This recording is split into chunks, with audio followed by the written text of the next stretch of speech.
expectation that I want my clients to get out of this whole deal is because they have the most to lose or the most to gain by doing this, that they need to be responsible to themselves. I don't want them to be forever walking through my front door. I want them to learn how it is that how to operate this magnificent body that they have, and at a point in time tell me thank you and shake my hand goodbye. It's their decision to be rid of me, and they need to get to that point when they're comfortable with how their body works and what they need to do to protect it. Because if they don't, they're the people that's going to spend the last 10 years of their life in agony. I think some of my experiences have,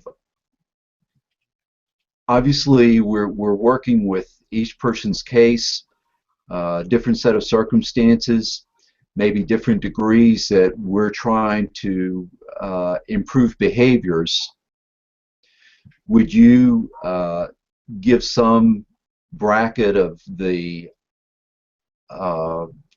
periods of time that could be helpful for people to start to see that they're closer to that, prepared to proceed on their own in the long term, or at least with carrying on with dealing with one particular issue? Sure. Holistic healing is a little different than traditional medicine in that we have to rely on the body to do its work. So generally what happens is when they go on a holistic program, the last thing that happened to them that sent them through my door is the first thing that goes away. It's like reading the book of health backwards. But the good rule of thumb, the rule of thumb you're looking for, to get them from the point where they had all of these difficulties to the point where they're truly healthy, it takes about 1 month of taking care of their body for every year that they weren't. So somebody that's experienced a long chronic situation, 4 or 5 years, realistically can look forward to 5 or 6 months of towing the line, and then slowly but surely allowing them to live their life without making a bunch of immoderate choices. Okay, the recording started after you started talking, so let's just do a little conversing here and sort of get a feel for exactly what to ask you, and we'll do another take. Does that work for you? Maybe Sure. You can ask one more question. You have something to follow up? Yeah, I think that again, based on some of my experiences, it'd be an easy place for listening to your impressions of people have already made something of an internal commitment to begin this interaction with you. Would seem to be the hardest behaviors that people need the most assistance to move away from or to replace in their repertoire? Milk, sugar, and flour. Highly addictive in every food there is, and that sets up their inflammatory responses that set up the situation that's contributing to a lot of their declining and failing health. Any behaviors that appear to be most easily accepted by people to begin to walk away from that? From the eating milk, sugar, and flour in front of the TV, or when they're out socializing. Those things are linked to so many experiences that you just do it. I look at three basic components when I'm doing this. I look at the biochemical mass that enters their mouth.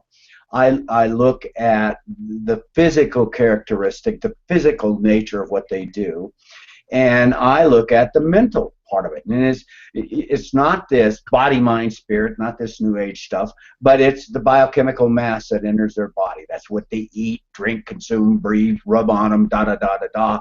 Physical part is what they do for moderate exercise and those sorts of things. The mental part of it isn't all the self-help stuff. It's how they debrief. And so the first thing I want them to do is understand that multitasking is not akin to human behavior. So they need to learn to debrief. The human body is not designed to have sedentary life and episodes of immoderate exercise. The human body is not designed to have immoderate influxes of this biochemical mass. And so that's the part they got to get their arms around. They want to find a silver bullet, but there isn't any, and Merlin took his magic wand back from me. So they've got to get their arms around those three components and stop the immoderate activities, throw away the Madison Street advertising, because cuckoo for Cocoa Puffs is what's making you cuckoo. Another thing that to me has been just a great source of continuing entertainment, amazement, education. What benefit or detriment have you seen people's access to the internet being in this process of evolving to a better place in their nutritional understanding and behaviors? I think they search for what they want to find. I use the internet all the time, and it's wonderful not to have to buzz off to the library and open up some big book and search around and find it. If you have trusted resources, I'm a big fan of WebMD. I'm a big fan of Harvard. I'm a big fan of University of Michigan. If you know what you're looking for, you can get good information. But the bad news is they get to searching for what they want to find, and I guess transparency is a good thing and a bad thing. There's as much bad information out there as there are good. They enter at their own risk when they enter the internet. That's my job, is to help them wade through all of the misconceptions that have gotten them to the point where they are, and tweak it enough so that they then can take a lot of stuff with a grain of salt.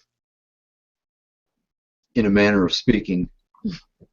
Yeah, really. Or move to Missouri. Who knows how it goes? But that's what it is. At this point, I think one thing that pops in my head is a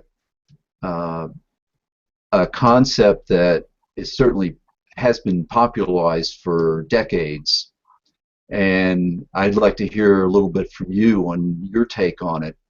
That there's been such a embrace of packaging the nutritional behaviors into regimens called diets, and how much of a difficulty is that in having people extract themselves from that, or those people who are seeking more individualized guidance, are they already prepared to step away from what's packaged for so many of the folks in our society? You talking about the prepackaged food that you buy for dieting and stuff like that? Yeah, this diet and that diet, and has a whole line of things in the packaged foods or natural foods. That's one of the habits that they've got to break. It's that fast, convenient, and easy habit. You can prepare an absolutely sumptuous meal in 15 or 20 minutes with natural whole food. I do it every night.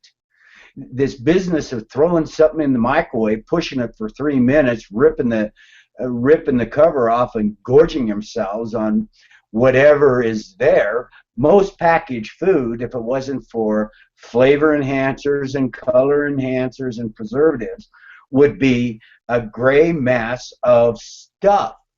So without food additives and preservatives and those food chemicals, nobody would eat it. It would be unpalatable. I know you've heard stories of MREs in World War II.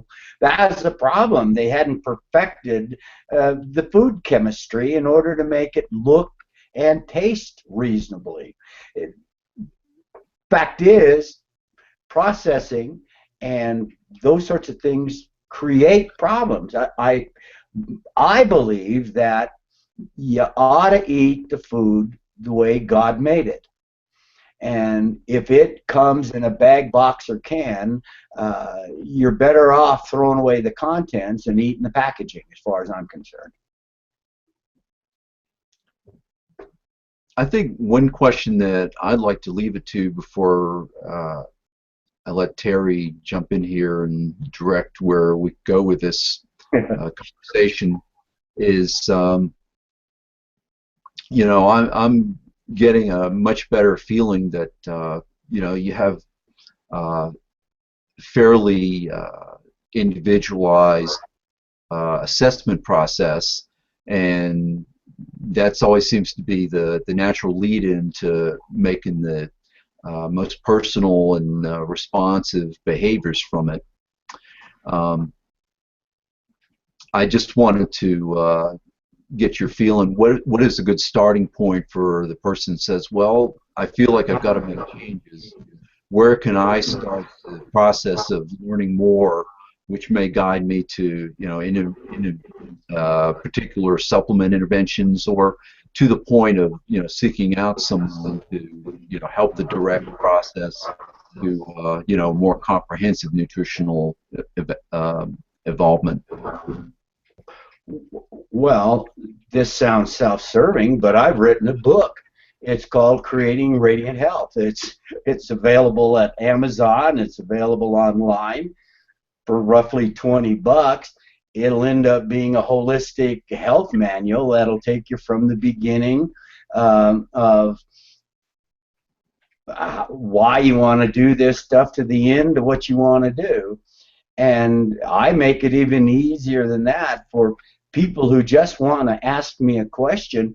I'll give them the first session free. They can ask me anything they want, tell me what they want to talk about, and decide whether they want to spend 2 or 3 months talking to me on the phone or visiting with me at my office. And if it looks like I can help them and they want me to help them, then we move forward from there. But choosing the person that you're going to use as your foil as you start changing the things you do is as intimate as deciding where you wanted to go to university to acquire the knowledge that allowed you to be you or me to be me. So you need to figure out whether that person and you have a simpaticos, because it's a partnership, and if you haven't done that part right, the partnership isn't going to work. Well, Frank, I'd like to thank you for this opportunity to learn much more about views on nutrition, a place that people can take this knowledge and further develop it in an individualized manner. I'm going to turn things over to Terry to direct where we might go from here in our conversation. But thanks. I've enjoyed meeting you. Nice meeting you. Thanks for your time. I'm just going to end this broadcast and go back to a new Hangout and not record it and just converse. Okay. Does that work for you? It's fine.